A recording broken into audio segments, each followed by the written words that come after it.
তুমি তো সবই জানো, ও তো সবই জেনেছে, ওরা তো সবই জানবে। এখন দেখাবো এই ধরনের খুব পরিচিত এবং খুবই সহজ বাংলা বাক্যগুলোকে কিভাবে ইংলিশে বলবে।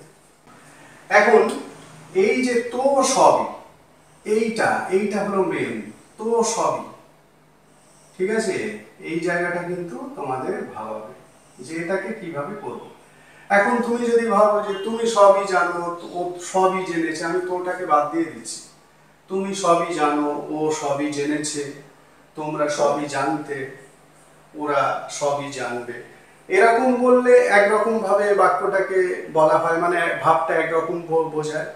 আর যখনই তো কথাটা যোগ করা হবে তখন কিন্তু ভাবটা আরেক রকম বোঝানো হয়। তো এই ধরনের অতি পরিচিত রোজকার বাংলা কথাগুলোকে কিভাবে ইংলিশে বলবে সেটাই এখন দেখাবো। তাহলে এইটুকুর জন্য তার মানে আমি কি সব জানার বিষয়টাকে একটা জোর দিচ্ছি। সব জানার বিষয়টাকে আমি একটা জোর দিচ্ছি, একটা ইন্টেন্সিফাই করার চেষ্টা করছি, ঠিক আছে? তাহলে এখানে আলাদাভাবে স্ট্রাকচার কিছুই নেই। জানা ইংরেজি নো, সবই ইংরেজি এভরিথিং, আর সাবজেক্ট যেটা আছে সেটাই বসবে।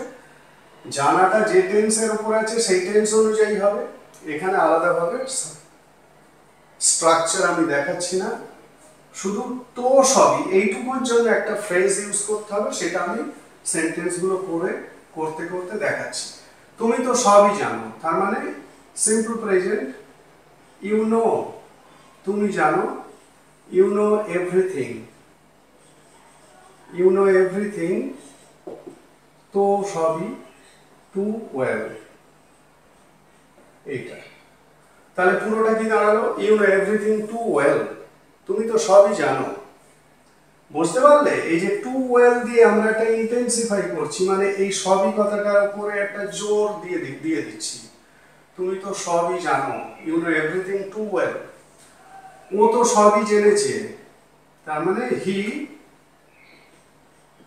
হি হ্যাজ লার্নড বা known, he has known, he has known everything, he has known everything too well, ঠিক আছে? টু ওয়েল মানে সবই। তোমরা তো সবই জানতে, তার মানে you knew, you knew,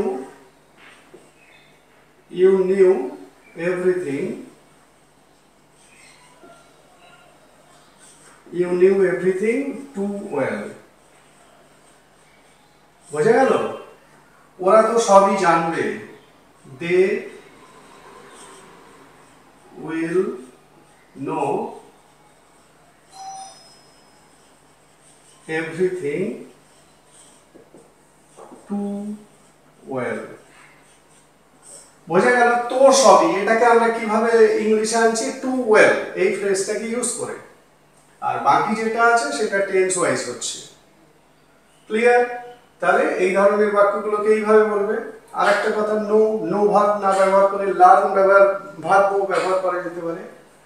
you learn everything too well, he has learned everything too well, you learn everything too well. বোঝা গেল? তাহলে এই ধরনের বাক্যগুলোকে তোমরা এইভাবে ইংলিশে বলবে।